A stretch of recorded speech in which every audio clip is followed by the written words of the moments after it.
جب میں نے شیزہ باجی کو اس حال میں دیکھا تو مجھے بہت غصہ آیا، کیونکہ وہ تو مجھے کہتی تھی کہ صرف میں دانش بھائی کی ہی ہوں، میں کسی اور کی نہیں ہو سکتی۔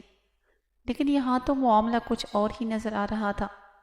جس طرح سے وہ خوش ہو کر اسد سے کام کر رہی تھی، اسے اندازہ ہوتا تھا کہ وہ مجھ سے زیادہ اسد کو پسند کرتی ہے اور اس سے پیار کرتی ہے۔ میرے اندر بہت جیلس فیل ہو رہی تھی اور مجھے بہت غصہ آ رہا تھا۔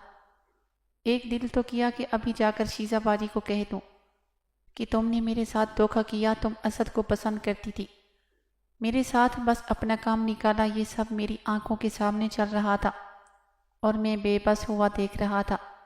میں اور کر بھی کیا سکتا تھا، وہ ہسبینڈ وائف تھے اور میں شیزہ باجی کا بھائی، لیکن دل تھا کہ مان ہی نہیں رہا تھا۔ اب مجھے اسد پر بہت غصہ آنے لگا۔ میں نے دل میں سوچا، ان کا تو کچھ نہیں کر سکتا، ان دونوں کا بدلہ تو آج گلابوں سے لے کر ہی رہوں گا۔ شیزہ باجی کی آوازیں میرے کانوں میں گونج رہی تھی۔ پھر مجھے پتہ چل گیا تھا کہ شیزہ باجی کوئی مجھ سے پیار نہیں کرتی، بلکہ صرف اپنا مطلب اور ٹائم پاس کرتی تھی۔ میرے دل میں بہت دکھ ہو رہا تھا، کیونکہ ایک تو ہمارا رشتہ ایسا تھا، ہمیں یہ رشتہ زیب نہیں دیتا تھا، پھر بھی ہم نے یہ کام کیا۔ لیکن شیزہ باجی تو مطلبی نکلی۔ اب پچھتانے کا بھی کوئی فائدہ نہیں تھا، کیونکہ ہم گناہ تو کر چکے تھے۔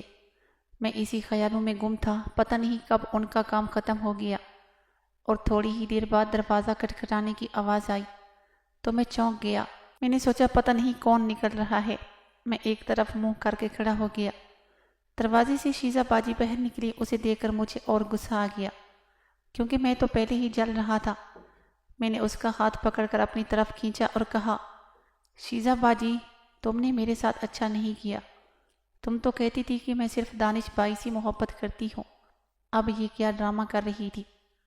میں نے سب کچھ دیکھ لیا ہے، تم جس طرح سے کام کر رہی تھی، ایسا لگتا نہیں تھا کہ تم مجبوری میں کر رہی ہو، یہ تو تم خوشی خوشی کر رہی تھی۔ باجی نے آہستہ سے کہا، دانش بھائی میرا ہاتھ چھوڑو، یہ نہ ہو کہ اسد باہر آ جائے۔ میں تمہیں سب سمجھا دوں گی، ابھی مجھے جانے دو، مجھے واش روم جانا ہے۔ اور مجھے کہا، بھائی تم جس طرح سے سوچ رہے ہو ویسا بالکل نہیں ہے، میں تمہیں سارا کچھ سمجھاؤں گی، تم میرا اعتبار کرو۔ میں کسی طرح سے اسد کو نیند کرا کر آؤں گی اور میں سب کچھ بتاؤں گی۔ میں نے کہا، آج رات نہیں آنا، کیونکہ آج رات گلابوں نے آنا ہے، یہ نہ ہو کہ تم آئی ہو اور اوپر سے گلابوں آ جائے، پھر ہم پکڑے جائیں گے۔ اس نے کہا، چلو ٹھیک ہے، میں ابھی جا کر سوتی ہوں، تم تو ابھی یہی ہو، گھر تو نہیں جا رہے، پھر کسی رات ملنے آؤں گی اور تمہیں سب کچھ بتاؤں گی۔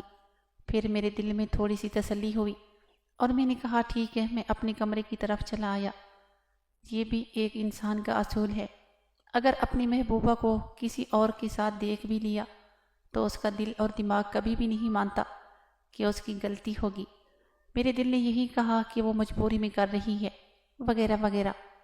میں نے بھی یہی کچھ سوچ لیا تھا کہ شیزہ باجی کی بھی غلطی نہیں ہوگی، آخر کوئی مجبوری ہوگی تو یہ سب کر رہی تھی۔ میں اپنے کمرے میں آ گیا اور تکیہ سیدھا کر کے بیڈ پر لیٹ گیا۔ اب گلابوں کا انتظار کرنے لگا کہ جس طرح سے اسد نے میری باجی کے ساتھ کیا، میں بھی اس کی باجی کے ساتھ اسی طرح سے کروں گا۔ طرح طرح کے خیال میرے ذہن میں گردش کرنے لگے۔ سوچتے ہی سوچتے کب نیند آ گئی پتہ ہی نہیں چلا۔ میری آنکھ اس ٹائم کھلی جب دن ہو چکا تھا۔ میں جلدی سے اٹھا اور سوچا کہ گلابوں کیوں نہیں آئی، باہر آیا، دیکھا تو سب ناشتہ کی ٹیبل پر بیٹھے ہوئے تھے اور گلابوں بھی ساتھ بیٹھی ہوئی تھی۔ وہ مجھے غصے سے گھورنے لگی اور میں اسے غصے سے تکنے لگا۔ میں نے یہی سوچا کہ گلابوں آئی نہیں، پتہ نہیں وہ کیوں غصہ ہو رہی تھی۔ اسد نے کہا، چلو آؤ دانش بھائی، ناشتہ کرو، تو مجھے بالکل ہی اچھا نہیں لگ رہا تھا۔ میں چپ کر کے ناشتے پر بیٹھ گیا۔ جیسے ہی ناشتہ ختم کیا تو گلابوں نے مجھے گندی نظروں سے سائڈ پر آنے کو کہا۔ میں آہستہ سے سب سے چھپ کر سائڈ پر گیا تو گلابوں نے پکڑ کر مجھے ایک زوردار چماٹا میرے منہ پر دے مارا اور کہا، پوری رات میں تمہارے کمرے کے باہر کھڑی رہی اور تم تو دروازہ بند کر کے گھوڑے بیچ کر سوئے ہوئے تھے، تجھے ذرا بھی میری فکر نہیں ہوئی کہ میں نے بھی آنا ہے؟ اگر نہ ملنا تھا تو مجھے کہہ دیتے، میں نہ آتی، آرام سے سو جاتی۔ میں نے کہا، چلو یار سوری، مجھے نیند آ گئی تھی، چلو آج رات کو میں دروازہ کھلا رہنے دوں گا۔ میں نے اسے منایا اور پیاری سی پپی لی۔ ناظرین، اس کہانی کا بقیہ حصہ اگلی ویڈیو میں اپلوڈ کیا جائے گا۔ اگر آپ اس طرح کی ویڈیو دیکھنا چاہتی ہیں تو چینل کو سبسکرائب ضرور کریں۔